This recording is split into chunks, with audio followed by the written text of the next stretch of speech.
It is the night of January 9th, 2024. We have a new system moving into the area tonight. This one is supposed to be pretty gnarly.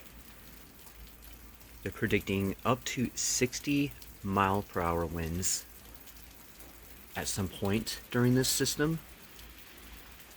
It is Wednesday. Well, it's Tuesday night going into Wednesday. So I'm just kind of keeping the camera on standby so I can get some good footage of this one. This one is supposed to be really warm, about 50 to 55 degrees, which is in stark contrast to what we had not even 24 hours ago. It was freezing. We were getting snow. So, I mean, that's how quickly it's changing right now. It's insane.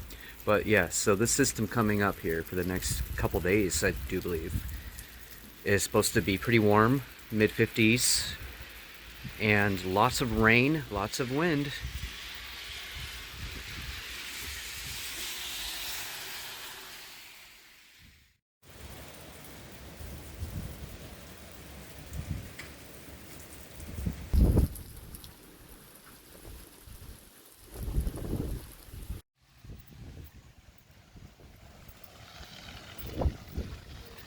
January 10th.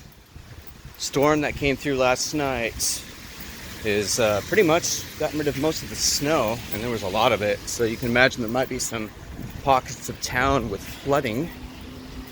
I don't know if we'll get any of that on camera, but we'll see what we can see. See you in a minute. Oh, there's some of that flooding for you. It's gnarly. I actually ended up seeing a picture of this on the Shoreline Nutrition. They were closed today because of the parking, or the flooding in the parking lot. But this is even worse than the 18th of December when the water came up just to the Kennebec.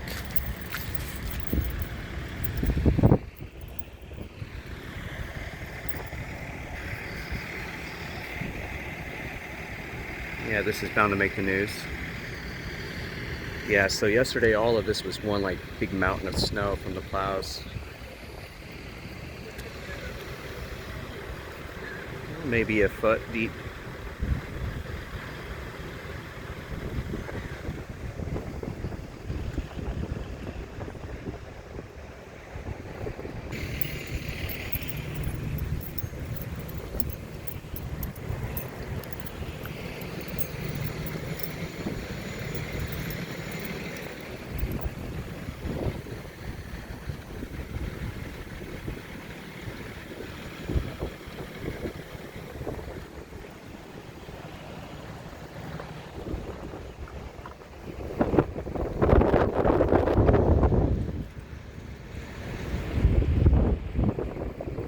Turning out to be quite the interesting year so far with all the weather we've been having.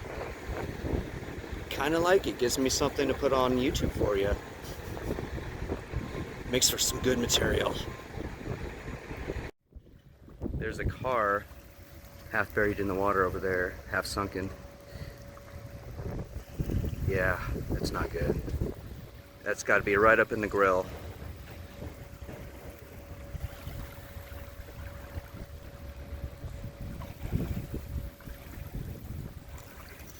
That is wild.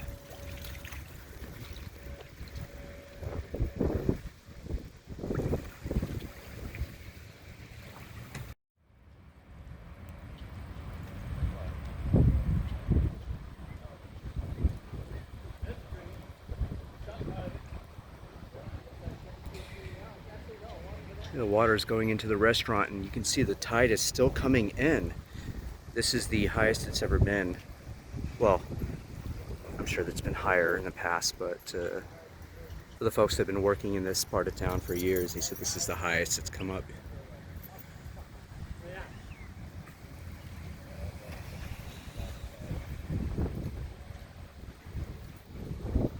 Historic.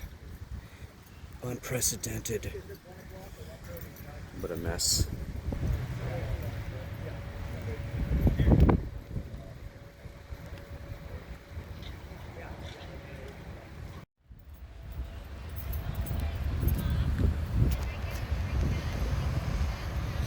That whole string of businesses, wild. So about a quarter of our parking lot is flooded.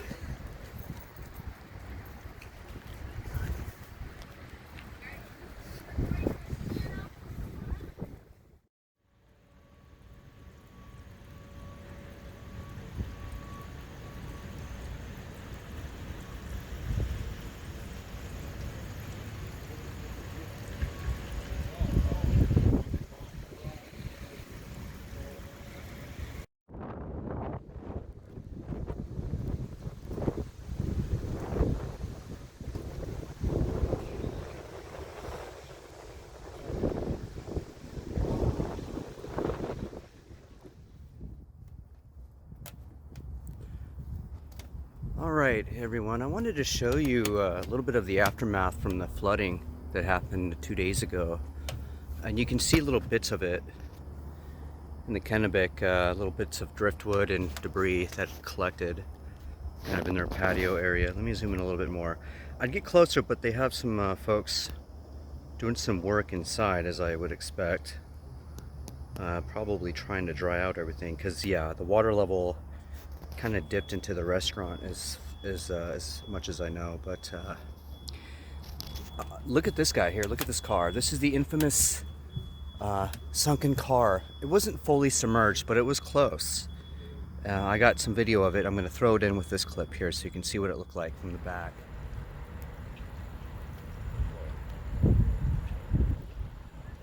was standing way over there looking at it over here.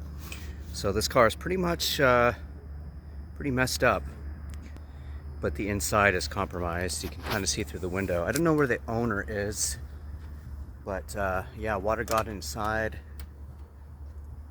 There's the flat, so you can see the tires. Both tires are in need of air, but I'm guessing it's pretty much abandoned. This car hasn't moved since, so they're probably trying to figure out what to do, working something out with their insurance company. But as far as I know, that was the only car that was pretty much overtaken by the flood. Not too bad, but you can definitely see the mess it left behind.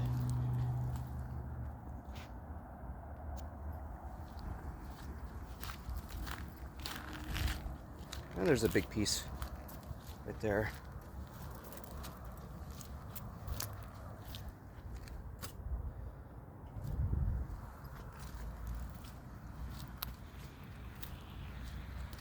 This is the back patio area for the oyster bar. Yeah, lots of debris. But what I really want to do is check out that side road over there.